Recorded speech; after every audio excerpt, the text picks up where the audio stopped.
بسم اللہ الرحمن الرحیم۔ گمنام ہیرو کے معزز ناظرین السلام علیکم۔ آئیے چلتے ہیں کہانی کی طرف، جس کی وجہ سے ذات اور روح کے زخموں میں اضافہ ہو رہا تھا، جس کے درما کے لیے ہر شام پب، ریستوران اور شراب خانے سجائے جاتے تھے، جہاں پیسے کے زور سے نشہ خرید کر انسان اپنے دکھوں کو اس میں گھول کر پی جاتا تھا۔ مسائل جتنے بڑھتے جا رہے تھے، اسی قدر تیز نشوں کی منڈی زرخیز ہو رہی تھی، جن میں ہیروئن سر فہرست تھی۔ گھر بار، کار، کاروبار، گرل فرینڈ اور اس کے دوسرے بوائے فرینڈ کی طرح مغرب میں بے شمار لوگوں نے ہیروئن کو بھی اپنے روزمرہ کے لوازمات میں شامل کر لیا تھا۔ وہ اس کی ہلاکت سے خوفزدہ نہیں تھے۔ ان کی منطق تھی کہ کھائے پیے بغیر موت آ سکتی ہے، تو ہیروئن کے بغیر بھی آیا کرے۔ نہ خوراک کے روزمرہ معمولات کو ایڈکشن کے خوف سے ترک کیا جا سکتا ہے، نہ ہیروئن کو۔ اسی لیے مغرب کے فرزانے ہیروئن سے خوفزدہ تھے۔ ان کے شہروں میں ترقی کا سفر اتنا تیز تھا کہ انفرادی مسئلوں پر سوچنے کی کسی کو مہلت نہیں تھی۔ نظام شمسی کے تسخیر پروگرام چل رہے تھے، خلا میں سواریاں تیر رہی تھیں۔ ایسے میں ہر ایک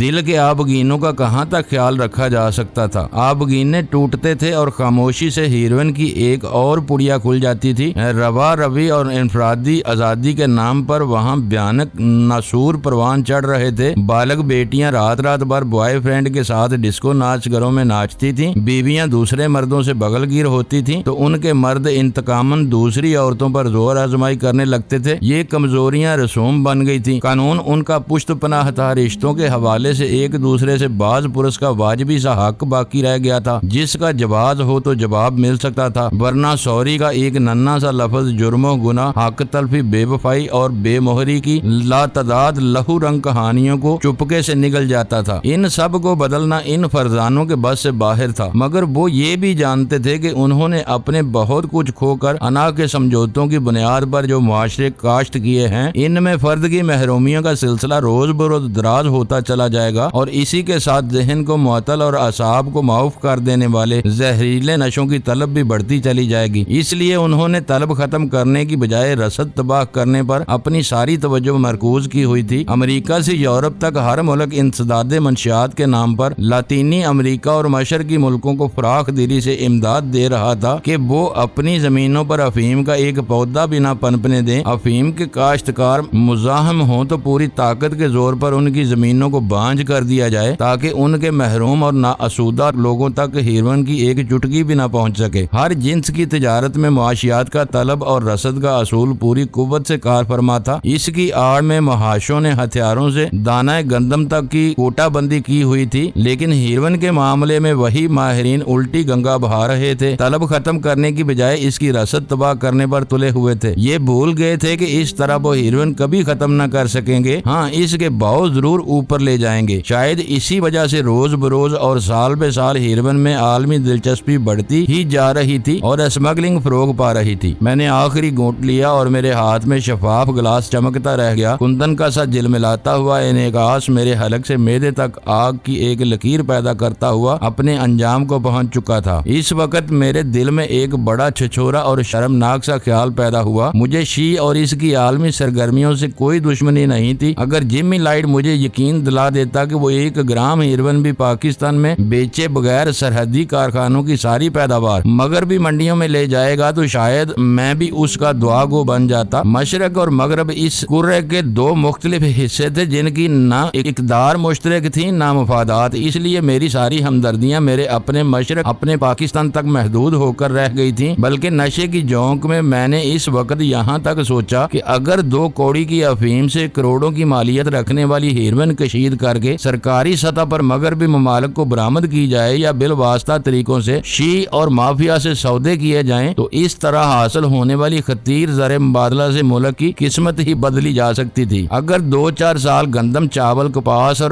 گنے کو بھول کر ہر زرخیز زمین کے سینے میں افیم بو دی جائے، تو دیکھتے ہی دیکھتے ہم اپنے بھاری قرضے ادا کر کے دوسروں کو قرضے دینے کی پوزیشن میں آ سکتے تھے، لیکن یہ ممکن نہیں تھا۔ مغربی اجارہ داروں نے ہیروئن اور افیم کو عالمی سطح کا جرم قرار دیا ہوا تھا۔ ملٹی نیشنل دوا ساز اداروں میں مسکن ادویہ کے نام پر LSD اور اس جیسے لاتعداد دوسرے سنتھیٹک نشے سرکاری سرپرستی میں باقاعدہ لائسنسوں پر تیار ہو رہے تھے۔ ہر سال ٹنوں کی مقدار میں بھاری داموں پر برآمد ہو رہے تھے، اور طبی استعمال کے علاوہ نشے بازوں میں ان کی کی مقبولیت کوئی چھپا ہوا راز نہیں تھی، لیکن ان پر کوئی پابندی نہیں تھی۔ اس کے برعکس اکا دکا نئے کارخانوں کو اجازت نامے ملتے رہتے تھے، مگر مشرق کی زرخیز زمین سے قدرتی طور پر پھوٹنے والی افیم کے ہر پودے سے مغرب خوفزدہ تھا، اور انہوں نے عملاً نہ صحیح تو کم از کم قانونی طور پر پوری دنیا میں پوست یا افیم کو شجر نوع بنا ڈالا تھا۔ اس وقت میرے دماغ کی پرواز بہت بلند تھی۔ مجھے یوں محسوس ہونے لگا جیسے عالمی سیاست اور معاشی اجارہ داری کا نیا نو آبادیاتی تصور اس دور میں صرف افیم اور ہیروئن تک محدود ہو کر رہ گیا ہے۔ مغرب والے ہماری ضرورت کی چیزیں ہمیں مہنگے داموں پر فراہم کرتے ہیں اور ہمیں سستی زرعی پیداوار میں مصروف رکھ کر اس بیش قیمت فصل سے محروم رکھنا چاہتے ہیں جس کی قیمت وہ اپنا سب کچھ بیچ کر بھی ادا نہیں کر سکتے تھے۔ اسی لیے انہوں نے ہمارے معصوم سیانوں کے ذریعے ٹیکسیشن کے لیے ایسے بے لچک قوانین بنوائے کہ ہیروئن سے حاصل ہونے والا کالا دھن کسی بھی طرح ہماری معیشت میں شامل ہو کر اپنا بھرپور ترقیاتی کردار ادا نہ کر سکے۔ جب تک اس خطیر سرمایہ کو تجوریوں، ذاتی تعیشات اور غیر پیداواری مدوں تک روکا گیا، اس وقت تک دوسروں میں اس طرف سرمایہ کاری کا رجحان بھی رکا رہے گا اور مغرب کو اس کے طے کردہ مفادات حاصل رہیں گے۔ اس معاملے میں میرے ذہن میں ایک اہم نکتہ یہ بھی پیدا ہوا کہ جب شی والوں کو ہیروئن ملک سے باہر لے جانے میں ناقابل تصور منافع حاصل ہوتا تھا تو وہ اس کی کچھ مقدار انتہائی حقیر داموں پر مقامی منڈی میں کیوں پھینکتے تھے؟ اسی مقدار کو باہر لے جا کر وہ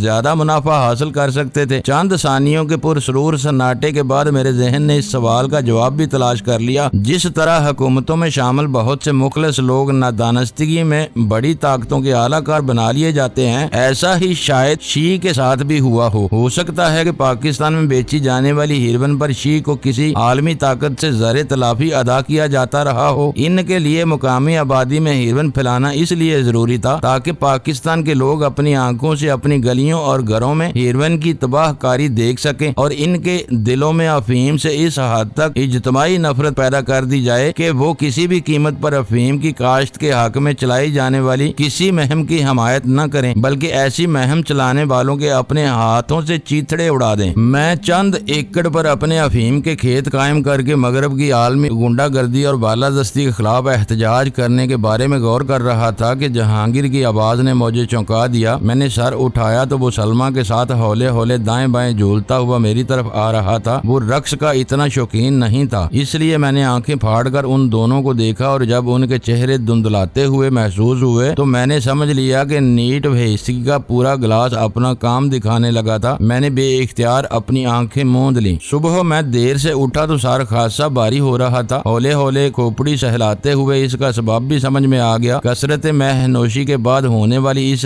گرانی کو انگریزی میں ہینگ اوور کہا جاتا ہے، لیکن اردو میں اس کے لیے کوئی ایسا جامع لفظ موجود نہیں ہے۔ شاید اردو والے ظرف سے زیادہ پیتے ہی نہیں تھے، یا پھر ان کے ظرف بلند تھے کہ بوتل لنڈا کر بھی ہینگ اوور کا شکار نہیں ہوتے تھے۔ میں اس وقت خوابگاہ میں صاف ستھرے بستر پر موجود تھا۔ میں نے سگریٹ سلگا کر ذہن پر خاصا زور دیا، لیکن افیم کے ذاتی کھیتوں سے آگے کچھ یاد نہ آ سکا۔ مجھے دل ہی دل میں ندامت ہونے لگی کہ جہانگیر سے جھڑپ کے بعد مجھے اتنی زیادہ نہیں چڑھانی چاہیے تھی۔ اس حالت میں اگر مجھ سے کوئی ناشائستہ حرکت سرزد ہو گئی ہوتی تو شاید اس وقت بستر کی بجائے پھاٹک کے باہر فٹ پاتھ پر پڑا ہوا ہوتا۔ میں نے غسل خانے میں جانے کا ارادہ کیا ہی تھا کہ دروازے پر دستک ہوئی اور میرے جواب کا انتظار کیے بغیر جہانگیر اندر آ گیا۔ اس کے ہونٹوں پر زندگی سے بھرپور مسکراہٹ رقصاں تھی اور چہرے پر پچھلی رات کی تلخی کا شائبہ تک نہیں تھا۔ میں سوچ رہا تھا کہ اشتہار ہوتے تو ساتھ ہی نکل جاتے، لیکن تمہارے اوپر سستی سوار ہو رہی ہے۔ جب آرام سے دل بھر جائے تو سلمہ سے گاڑی کی چابی لے لینا، میں شام کو فیکٹری سے واپسی پر تمہیں فون کر لوں گا، اس نے ہنستے ہوئے کہا۔ ذرا بیٹھ جاؤ، میں نے سنجیدگی کے ساتھ کہا۔ یہ سب تو ہوتا رہے گا، مگر مجھے یہ بتاؤ کہ رات کو میں ڈرائنگ روم سے یہاں کیسے پہنچ گیا؟ کیسے پہنچتے؟ اس نے تحیر امیز لہجے میں کہا۔ تم تھوڑے سے ڈرنک ضرور نظر آ رہے تھے، لیکن گفتگو ختم ہونے کے بعد میرے ساتھ اپنے قدموں پر چل کر یہاں آئے تھے۔ کیا واقعی تمہیں کچھ یاد نہیں رہا؟ میں نے انکار میں سر ہلا دیا۔ رات کو تمہاری احمقانہ حرکتوں کو بلانے کے لیے مجھے نیٹ اسکاچ کا پورا گلاس میدے میں انڈیلنا پڑ گیا تھا۔ یہ شاید پہلا موقع ہے کہ میرا حافظہ میرا ساتھ چھوڑ گیا تھا۔ گفتگو کیا ہوئی تھی ہمارے درمیان؟ اوہ، تو تم واقعی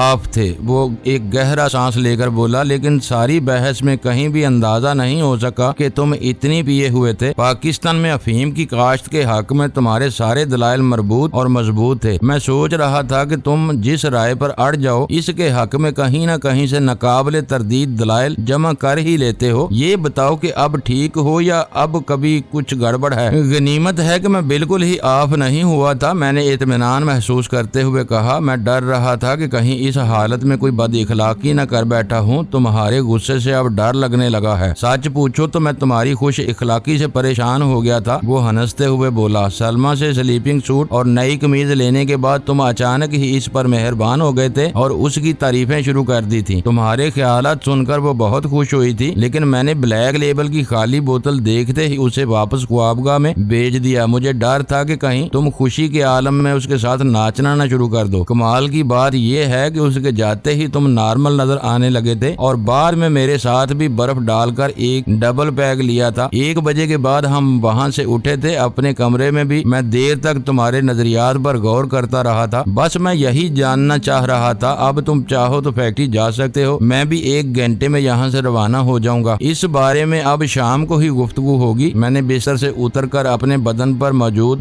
داری دار سلیپنگ سوٹ کا جائزہ لیتے ہوئے کہا اور وہ فوراً ہی میرے کمرے سے چلا گیا۔ اس سے بات ہونے کے بعد میرے سر سے بہت بڑا بوجھ اتر گیا تھا۔ میں تیار ہو کر کچن میں پہنچا تو سلمہ وہاں ناشتے کی مختصر سی میز کے گرد بیٹھی ایک بات تصویر رسالے کی ورق گردانی میں محو تھی۔ خوش دلی سے میرا استقبال کرتے ہوئے اس نے فوراً ہی ناشتے کی تیاری شروع کر دی۔ رات کو تم بہت رنگ میں تھے، اس نے شوخ لہجے میں کہا۔ میرے ساتھ تمہاری عقیدت دیکھ کر جہانگیر بکھلا گئے تھے۔ ان کی ہدایت پر مجھے مجبوراً کمرے میں جانا پڑ گیا۔ سچ بتاؤ کہ تم مجھے بے وقوف تو نہیں بنا رہے تھے، اس کی گنجائش ہی نہیں تھی۔ دراصل یاری دوستی کے بارے میں بہت پرخلوص اور سادہ دل واقع ہوا ہوں۔ ہمارے جھگڑے میں تم نے جو رول ادا کیا اس نے میرے دل پر گہرا اثر کیا تھا۔ تم اپنی ذہانت سے کام نہ لیتی تو ہم میں سے کوئی بھی دوسرے پر ہاتھ اٹھا سکتا تھا۔ ایسا ہو جاتا تو شاید زندگی بھر کے لیے ہماری دوستی ختم ہو جاتی۔ جہانگیر کو ذرا دیر سے اپنی غلطی کا احساس ہوا۔ دراصل کل رات مجھے پہلی بار اندازہ ہوا کہ تم دونوں کے دلوں میں ایک دوسرے کے لیے کیسی محبت موجود ہے۔ میرے چھیڑنے پر جہانگیر کمرے میں بلک کر رو پڑے تھے، اسی وجہ سے ہمیں واپسی میں دیر ہو گئی تھی۔ جہانگیر کے کہنے پر وہ پچھلی رات ڈرائنگ روم سے خوابگاہ میں واپس ضرور چلی گئی تھی، لیکن بہرحال وہ ایک عورت ہی تھی۔ میری پچھلی رات کے رویے نے اس کے دل میں ایسی گدگدی پیدا کی کہ وہ بیچاری نشے کی جونک میں کہے ہوئے الفاظ کی بنا پر دیر تک بستر پر کروٹیں بدلتی رہی۔ جب جہانگیر خوابگاہ میں واپس لوٹا تو سلمہ کی آنکھوں سے نیند کوسوں دور تھی، اس لیے جہانگیر کو افہیم کے بارے میں میرے جدید نظریات پر اس سے بات کرنے کا موقع مل گیا تھا۔ میں نے ذہن پر گہری دھند چھا جانے سے پہلے جو کچھ سوچا تھا اس پر غالباً بہت مدلل انداز میں جہانگیر سے گفتگو کی تھی، کیونکہ سلمہ کو میرے فرمودات کی صحت پر ذرا بھی شبہ نہیں ہوا تھا، بلکہ وہ تصدیق طلب لہجے میں یہ جاننا چاہ رہی تھی کہ کیا واقعی اس علاقے میں طاقت اور سیاست کے سارے کھیل افہیم سے وابستہ ہو کر رہ گئے تھے۔ اگر جہانگیر اور اس کے بعد سلمہ اس موضوع پر مجھ سے بات نہ کرتی تو شاید میں ان تمام باتوں کو اپنے بہکے ہوئے ذہن کی تخلیق سمجھ کر بھول گیا ہوتا، لیکن ان کے حوصلہ افزا رد عمل نے مجھے ناشتے کے دوران میں اس بارے میں دوبارہ سوچنے پر مجبور کر دیا۔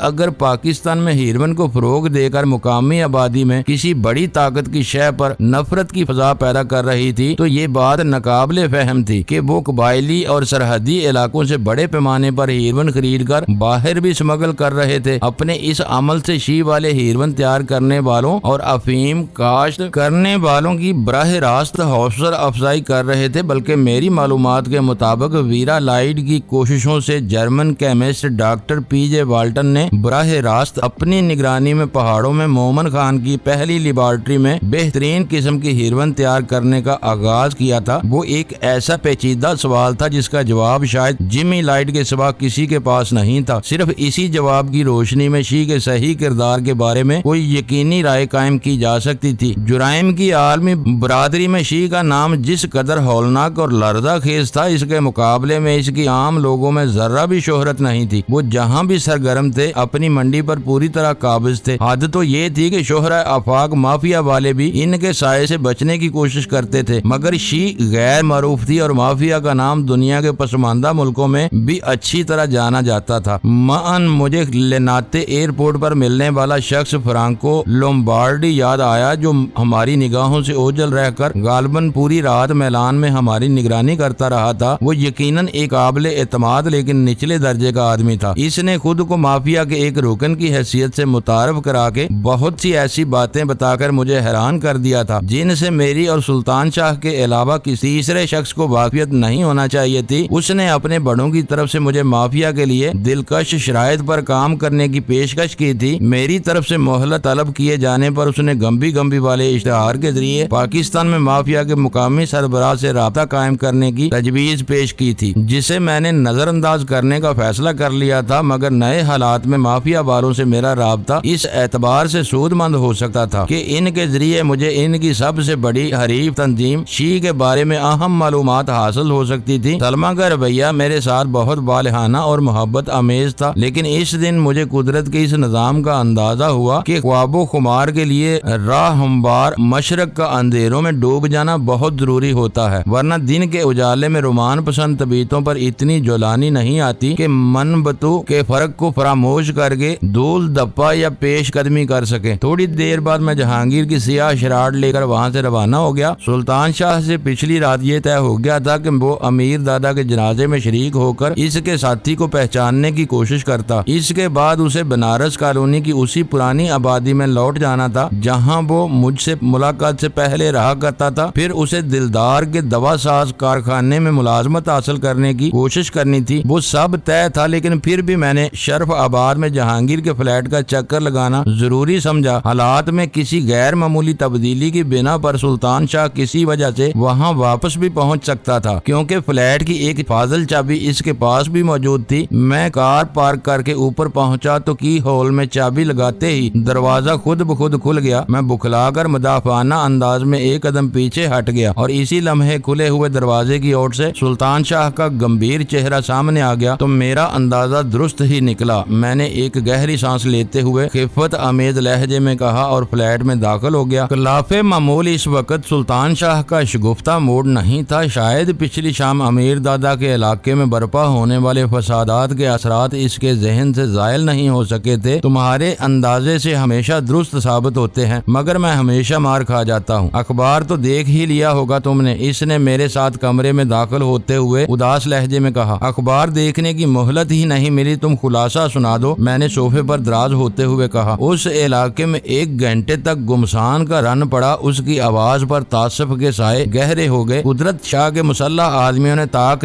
کر نشانے لگائے۔ امیر دادا کے 3 قریبی ساتھی مارے گئے، 12 بے گناہ زخمی ہو کر اسپتالوں میں پہنچ گئے۔ کرفیو کی نوبت نہیں آئی، لیکن مسلح پولیس کی بھاری نفری کی کارروائی کے بعد ہی محاذرائی ختم ہو سکی۔ یہ نئی بات نہیں ہے، بدماشوں کے تصادم میں اکثر راہگیر مارے جاتے ہیں۔ غنیمت ہے کہ مرنے والے ایک فریق سے تعلق رکھتے تھے، بے گناہ شہری نہیں تھے۔ یہ بتاؤ کہ امیر دادا کی تدفین کا کیا رہا؟ میں نے دانستہ موضوع تبدیل کیا کیونکہ اس سانحے پر زیادہ دیر تک گفتگو کرنے کے نتیجے میں سلطان شاہ زیادہ جذباتی ہو سکتا تھا۔ اس کے حامیوں نے پولیس کو لاش کے قریب تک نہیں پھٹکنے دیا۔ وہ لوگ ضابطے کی کارروائی پوری کرنے کے لیے پوسٹ مارٹم کرانا چاہتے تھے، لیکن امیر دادا کے آدمی اسے لاش کی بے حرمتی تصور کرتے ہیں۔ حالات پر قابو رکھنے کے لیے پولیس والوں کو رات گئے اپنے مطالبے سے دستبردار ہونا پڑا اور فجر کے بعد لاش دفن کر دی گئی۔ وہ چند ثانیوں کے لیے خاموش ہوا تو اس کا انداز خیال انگیز تھا۔ میں اسے چھیڑے بغیر اس کے دوبارہ بولنے کا منتظر رہا۔ میرا اندازہ درست ثابت ہوا، امیر دادا کا ساتھی اس کے جنازے کے جلوس میں شریک تھا، لیکن حیرت ناک بات یہ ہے کہ وہ ایک سرکاری محکمے میں ملازم ہے۔ میری سمجھ میں نہیں آتا کہ وہ دوہری زندگی کیسے گزار رہا ہے۔ آخر کار اس کے تردد کی وجہ بھی سامنے آ گئی۔ کیا یہ ممکن نہیں کہ تمہیں دھوکہ ہوا ہو؟ میں نے رائے زنی کی۔ اس کے ہونٹوں پر مغموم سی مسکراہٹ پھیل گئی۔ مجھے معلوم تھا کہ تم یہی کہو گے۔ میں اسے ہزاروں کی بھیڑ میں بھی پہچان سکتا ہوں۔ اس بارے میں مجھے پورا یقین ہے کہ میں نے دھوکہ نہیں کھایا۔ وہ دوسرے گنڈوں بدماشوں سے بالکل الگ تھلگ تھا۔ معلوم ہوتا ہے کہ براہ راست امیر دادا کا معاون نہیں تھا، بلکہ ڈی ڈی کے ذریعے وہ دونوں اکٹھے ہوئے ہوں گے۔ اب یہ محض اتفاق ہے کہ وہ پائپ فیکٹری سے ذرا دور پٹیل پاڑے میں کرائے کے مکان میں رہتا ہے۔ تمہیں یہ ساری معلومات بہت جلد حاصل ہو گئی، میں نے حیرت سے کہا۔ میں نے کہا تھا نا کہ میت میں مجھے 2-4 شناسہ ضرور مل جائیں گے۔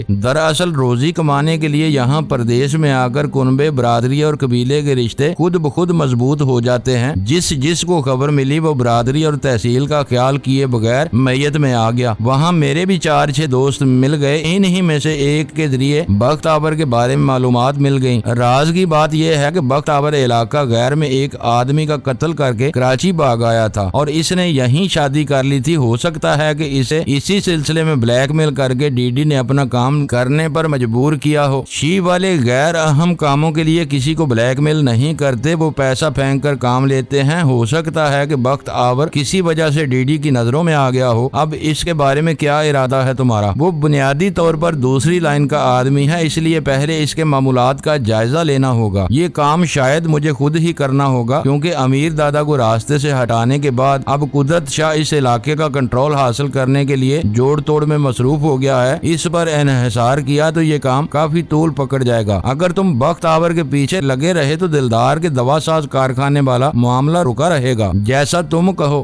وہ مضطربانہ انداز میں پہلو بدل کر بولا۔ اسی مشورے کے لیے تو میں تدفین سے فارغ ہو کر ادھر آیا تھا۔ بخت آور کا پتہ ٹھکانہ مجھے بتا دو، اسے میں دیکھ لوں گا۔ تم اپنی پوری توجہ ملازمت حاصل کرنے پر مرکوز کر دو۔ پولیس کے آنے سے اس علاقے میں سکون تو ہو گیا ہے لیکن کشیدگی برقرار ہے۔ ذرا دیکھ بھال کر اس علاقے میں جانا، پتہ نہیں اس شہر کے بسنے والوں کو کیا ہو گیا ہے کہ آدمی کو کھانے پر تل گیا ہے۔ اپنے ہمدردانہ مشوروں کے ساتھ اس نے مجھے بخت آور کا سنا ہوا پتہ سمجھا دیا جو شاید زیادہ دشوار نہیں تھا۔ میں نے اسی وقت گمبی کے نام سے بچوں کے لیے ربڑ کے کھلونوں کا ایک اشتہار بنا کر دیا جس میں ضرورت مندوں کو اسی فلیٹ کے فون نمبر پر صبح 9 بجے تا 5 بجے شام رجوع کرنے کا مشورہ دیا تھا۔ اشتہار تو تم دے رہے ہو لیکن تم نے اپنے اس اقدام کے نتائج پر غور کر لیا ہے؟ اس نے اشتہار پڑھتے ہوئے سوال کیا۔ جب ہم شی سے ٹکرا کر زندہ رہ سکتے ہیں تو مافیا والے ہمارے لیے اتنے خطرناک ثابت نہیں ہوں گے۔ تم دیکھتے جاؤ کہ اب کیا ہوتا ہے۔ میں انہیں شی کے خلاف استعمال کرنے کا ارادہ رکھتا ہوں۔ سلطان شاہ میرے پہنچنے سے پہلے ہی نہا دھو کر تازہ دم ہو چکا تھا، اس لیے کچھ دیر تک ادھر ادھر کی باتیں کرنے کے بعد ہم دونوں وہاں سے ایک ساتھ ہی روانہ ہو گئے۔ تم شاید رات جہانگیر کے ساتھ ہی رہے تھے؟ راستے میں اس نے جھجکتے ہوئے سوال کیا۔ ہاں، مجبوراً رکنا پڑ گیا اور اب تمہیں ڈراپ کرنے کے بعد میرا ارادہ راجہ فروٹ فارمز کا چکر لگانے کا ہے۔ میرا دل گواہی دے رہا ہے کہ ملیر کے مضافات میں دلدار نے اپنے جن آبائی باغات کا غزالہ سے ذکر کیا ہے وہ تنظیم کی ملکیت ہیں۔ ہو سکتا ہے کہ دلدار نے اب راجہ فروٹ فارمز کا نام بھی بدل دیا ہو، لیکن اس طرح تو تمہارا دلدار سے براہ راست تصادم بھی ہو سکتا ہے، جبکہ غزالہ سے کیے ہوئے وعدے کی بنا پر فی الحال تم اس سے ٹکرانا نہیں چاہتے۔ اس نے رائے ظاہر کی۔ تم ٹھیک کہہ رہے ہو، مجبوری کی اور بات ہے ورنہ میں اس سے دور ہی رہنا چاہتا ہوں، لیکن اسی کے ساتھ دلدار کی شخصیت کا گنونا روپ غزالہ کے سامنے بے نقاب کرنا چاہتا ہوں۔ تمہیں معلوم ہے کہ راجہ سکندر علی ان فارمز کو اپنی عیاشیوں کے مرکز کے طور پر استعمال کرتا رہا تھا۔ ہو سکتا ہے کہ دلدار نے بھی وہاں اپنا اڈا جمایا ہوا ہو۔ چاہو تو میں بھی تمہارے ساتھ چل سکتا ہوں، اس نے پیشکش کی۔ آج کا دن تو گزر ہی گیا ہے، میں شام کو اپنے کام کی ابتدا کرنے کا ارادہ رکھتا ہوں۔ یہ درمیانی وقت تمہارے ساتھ گزار لیا جائے گا تو کیا برا ہے؟ میں نے چند ثانیوں تک اس کی تجویز پر غور کیا اور اس کی افادیت کا قائل ہو گیا۔ اگر میرا دلدار سے بڑھ جانے کا ارادہ ہوتا تو بات مختلف ہوتی، لیکن وہاں دیکھ بھال کے لیے ایک کی بجائے 2 افراد کا ساتھ ہونا ہر لحاظ سے مناسب تھا۔ میں نے راستے میں شراڑ کی ٹینکی میں پیٹرول بھروایا اور پھر ہم چندری گڑھ روڈ کی طرف روانہ ہو گئے۔ میں نے وہاں اخبار کے دفتر کے نیچے گاڑی روک کر سلطان شاہ کو اشتہار بک کرانے کے لیے اوپر بھیجا تو اس وقت یہ بات میرے وہم و گمان میں بھی نہیں تھی کہ کچھ عرصے بعد اس سے اگلی ملاقات واقعی سسپینس کے دفاتر سے مجھے اپنی کہانی کی اشاعت کے لیے رجوع کرنا ہوگا۔ سلطان شاہ زائد معاوضے پر اگلے روز کی اشاعت کے آخری صفحے پر اشتہار چھپوانے کا بندوبست کر کے آیا تو ہم وہاں سے واپس ملیر کی طرف روانہ ہو گئے۔ ہمارا تصادم کا کوئی ارادہ نہیں تھا، لیکن احتیاطاً بھرے ہوئے پستول ہم دونوں کے پاس موجود تھے اور کسی آڑے وقت کے لیے میرے پاس بیم گن بھی تیار تھی۔ شاہراہ فیصل پر آبادیوں اور ایئرپورٹ سے گزر کر ہم نے ملیر کا پل عبور کیا۔ میں نے کار بائیں جانے والے اس راستے پر ڈال دی جو راجہ فروٹ فارمز کی طرف جاتا تھا۔ شہر کے برعکس اس علاقے کی فضا صاف ستھری اور پرسکون تھی۔ کچھ دور چلنے کے بعد لہلہاتے ہوئے سرسبز باغات کے درمیان اس روایتی سناٹے کا آغاز ہو گیا جو زرعی زمینوں پر عام طور پر مشاہدے میں آتا ہے۔ کچھ دیر بعد میں نے کار اس کچے راستے پر ڈال دی جو راجہ فروٹ فارمز کے گیٹ پر ختم ہوتا تھا۔ ڈرائیونگ کرتے ہوئے میں راستوں کے بارے میں سلطان شاہ کو بتاتا بھی جا رہا تھا تاکہ ضرورت کے وقت اسے براہ راست اس ٹھکانے پر پہنچنے میں کوئی دشواری نہ ہو۔ اس نے اضطراری طور پر مجھے اس کچے راستے پر سفر سے روکنا چاہا، لیکن میں ان باغات کی ساخت سے بخوبی واقف تھا۔ اس بات کا کوئی امکان نہیں تھا کہ پھاٹک پر دلدار بذات خود موجود ہوتا۔ جس کی کاٹیج میں موجودگی کے بارے میں چوکیدار سے معلومات حاصل کرنے کے بعد ہم بآسانی اپنے اگلے اقدام کے بارے میں کوئی فیصلہ کر سکتے تھے۔ وہ بورڈ میں نے دور ہی سے پہچان لیا جس پر اب راجہ فروٹ فارمز کی بجائے شاہ باغ لکھا ہوا تھا۔ وہ سب کچھ حتیٰ کہ بورڈ تک میرا جانا پہچانا تھا، بس اس پر صرف نام بدل دیا گیا تھا۔ اس لیے مجھے پورا یقین تھا کہ دلدار نے اسی کے بارے میں اپنی ملکیت کا دعویٰ کیا تھا۔ اگر اس کا پرانا نام بدستور برقرار رہتا تو اس بارے میں شبہ کیا جا سکتا تھا۔ کچے راستے پر اڑتے ہوئے غبار اور شراڈ کے انجن کی ہلکی سی گونج سن کر باغ کے پھاٹک پر ایک شخص مستعد نظر آنے لگا تھا۔ میں نے شراڈ رو کر ریورس گیئر میں ذرا سی دور چلائی، اس طرح ہم کار سمیت دھول کے بادل میں چھپ کر رہ گئے۔ جلدی سے اتر جا اور یہیں چھپ کر میرے اشارے کا انتظار کرنا، ورنہ واپسی میں ساتھ لے لوں گا، میں نے سلطان شاہ سے کہا، اور وہ غبار کا فائدہ اٹھاتے ہوئے شاہ باغ کے چوکیدار کی نظروں سے بچ کر کار سے اتر گیا۔ دروازہ بند ہوتے ہی میں نے کار آگے بڑھا دی۔ مجھے امید تھی کہ کار الٹی چلائے جانے پر شاہ باغ کے چوکیدار کو کسی قسم کا شبہ نہیں ہوا ہوگا، کیونکہ ان کچے اور ناہموار راستوں پر جا بجا گڑھے اور پتھر موجود تھے جن سے بچنے کے لیے ایک نیا آدمی ہر سمت میں کار چلانے پر مجبور ہو سکتا تھا، لیکن اس تدبیر سے سلطان شاہ کو غائب ہونے کا سنہرا موقع مل گیا تھا۔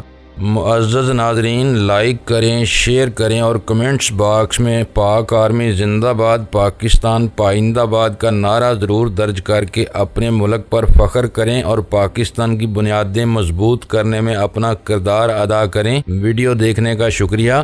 معزز ناظرین، اپنا خیال رکھیے گا اور ہمارے چینل کا بھی۔ ISI پاک آرمی زندہ باد، پاکستان پائندہ باد۔